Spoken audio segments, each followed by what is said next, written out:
नमस्कार, समाज का सच में आपका स्वागत है। आज हम एक ऐसे सवाल पर बात करने जा रहे हैं जो सदियों से लोगों के दिमाग में घूमता रहा है। वो है धर्म और नास्तिकता। क्या आपने कभी सोचा है कि क्या सही है? क्या ईश्वर का अस्तित्व तर्क और विज्ञान से सिद्ध हो सकता है या फिर नास्तिकता का रास्ता ज्यादा तार्किक है? आज के वीडियो में हम नास्तिकता बनाम धर्म की बहस को 5 ऐसे तर्कों से समझेंगे जो आपको सोचने पर मजबूर कर देंगे। तो चलिए शुरू करते हैं। लेकिन उससे पहले अगर आप इस तरह के गहरे और रोचक टॉपिक्स पर और वीडियो देखना चाहते हैं तो हमारे चैनल को सब्सक्राइब करना न भूलें और बेल आइकन भी दबा लें। और हाँ, कमेंट में बताएं कि आप इस बहस में किसके साथ हैं, धर्म या नास्तिकता के। चलिए अब पहले तर्क की ओर बढ़ते हैं। सबसे पहले आइए समझते हैं कि नास्तिकता और धर्म का मतलब क्या है। नास्तिकता का अर्थ है ईश्वर या किसी अलौकिक शक्ति में विश्वास न करना। ये कोई संगठित धर्म नहीं है, बल्कि एक दृष्टिकोण है जो तर्क, विज्ञान और साक्ष्य पर आधारित है। दूसरी ओर, धर्म एक ऐसी व्यवस्था है जो ईश्वर, आत्मा, स्वर्ग, नरक में आस्था को बढ़ावा देता है और ये अक्सर परंपराओं, ग्रंथों और सामुदायिक विश्वासों पर टिका होता है। लेकिन सवाल यह है कि क्या इन दोनों में से कोई एक रास्ता पूरी तरह सही हो सकता है? आज हम 5 तर्कों के जरिए इसकी पड़ताल करेंगे, जिसमें दोनों पक्षों धर्म और नास्तिकता के दृष्टिकोण को विज्ञान, तर्क और नैतिकता के आधार पर समझेंगे। हमारा मकसद किसी की भावनाओं को ठेस पहुंचाना नहीं है, बल्कि एक खुली और तार्किक चर्चा करना है। तो चलिए शुरू करते हैं पहले तर्क से। पहला तर्क है साक्ष्य का आधार, यानी सबूत का आधार। नास्तिकता का कहना है कि किसी भी विश्वास को स्वीकार करने के लिए ठोस और वैज्ञानिक साक्ष्य होने चाहिए। उदाहरण के लिए, अगर मैं कहूं कि मेरे पास एक जादुई किताब है जो भविष्य बता सकती है, तो आप मुझसे सबूत मांगेंगे, है ना? नास्तिक यही सवाल ईश्वर के अस्तित्व से पूछते हैं। उनका कहना है कि बिना साक्ष्य के ईश्वर में विश्वास करना तर्कसंगत नहीं है। विज्ञान हमें बताता है कि ब्रह्मांड की उत्पत्ति बिग बैंग से हुई और प्रजातियों का विकास डार्विन के सिद्धांत प्राकृतिक चयन से हुआ। ये सिद्धांत प्रयोगों, अवलोकनों और सबूतों पर आधारित है। नास्तिकों का तर्क है कि अगर ईश्वर ने सब कुछ बनाया तो उसके लिए भी सबूत होने चाहिए। अब धर्म का पक्ष देखें तो धार्मिक लोग कहते हैं कि ईश्वर का अस्तित्व आस्था पर टिका है, न कि सबूतों पर। उदाहरण के लिए, हिंदू धर्म में भगवत गीता या इस्लाम में कुरान जैसे ग्रंथों को ईश्वर या अल्लाह के वचन माना जाता है। साथ ही कई लोग अपने व्यक्तिगत अनुभवों जैसे प्रार्थना का जवाब मिलना या चमत्कार को ईश्वर के अस्तित्व का सबूत मानते हैं। लेकिन क्या ये अनुभव सबूत के रूप में पर्याप्त हैं? नास्तिक कह सकते हैं कि ये व्यक्तिगत अनुभवों, मनोवैज्ञानिक प्रभाव या संयोग हो सकते हैं।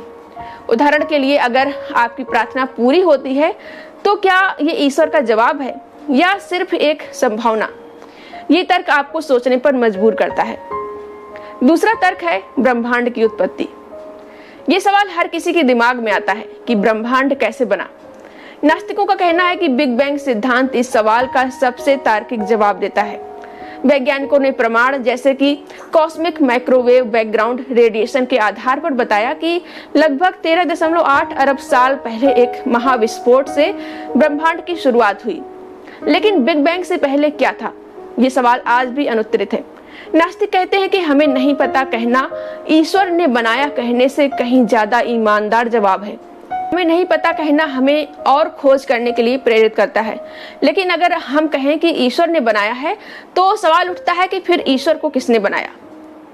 दूसरी ओर, धर्म कहता है कि ब्रह्मांड की रचना एक सर्वशक्तिमान ईश्वर ने की। हिंदू धर्म में ब्रह्मा को सृष्टिकर्ता माना जाता है, जबकि बाइबल और कुरान में ईश्वर को ब्रह्मांड का निर्माता बताया गया है। धार्मिक लोग कहते हैं कि ईश्वर अनादि और अनंत है, इसलिए उसे किसी ने नहीं बनाया। लेकिन नास्तिक इस तर्क को चुनौती देते हैं। अगर ईश्वर को किसी ने नहीं बनाया तो क्या हम ये नहीं कह सकते कि ब्रह्मांड भी अनादि हो सकता है? ये तर्क हमें ये सोचने पर मजबूर करता है कि क्या ब्रह्मांड की उत्पत्ति का जवाब विज्ञान में है या विश्वास में? तीसरा तर्क है नैतिकता का स्रोत। क्या नैतिकता के लिए ईश्वर जरूरी है? धार्मिक लोग कहते हैं कि नैतिकता धर्म से ही आती है। उदाहरण के लिए, हिंदू धर्म में धर्म और कर्म के सिद्धांत या 10 आज्ञाएं हमें सही और गलत का रास्ता दिखाते हैं। उनका कहना है कि ईश्वर के बिना लोग स्वार्थी और अनैतिक हो जाएंगे। लेकिन नास्तिक लोग इस बात से सहमत नहीं हैं। वे कहते हैं कि नैतिकता का आधार मानवता, तर्क और सामाजिक सहयोग से है। उदाहरण के लिए अगर मैं किसी की मदद करती हूँ तो क्या ये ईश्वर के डर से करती हूँ या इसलिए कि मैं दूसरों का दुख कम करना चाहती हूँ। नास्तिक मानवतावाद पर विश्वास करते हैं, जो कहता है कि नैतिकता का आधार मानवीय अनुभव और सहानुभूति है, न कि कोई दैवी नियम। इतिहास में देखें तो कई नास्तिक विचारकों जैसे कि बुद्ध या भारत के चारवाक दर्शन ने नैतिकता को तर्क और मानव कल्याण से जोड़ा। दूसरी ओर धर्म के नाम पर भी कई अनैतिक काम हुए हैं, जैसे धर्म युद्ध या अंधविश्वास के कारण हिंसा। ये दिखाता है कि नैतिकता का स्रोत धर्म नहीं होता, नैतिकता धर्म से पहले है।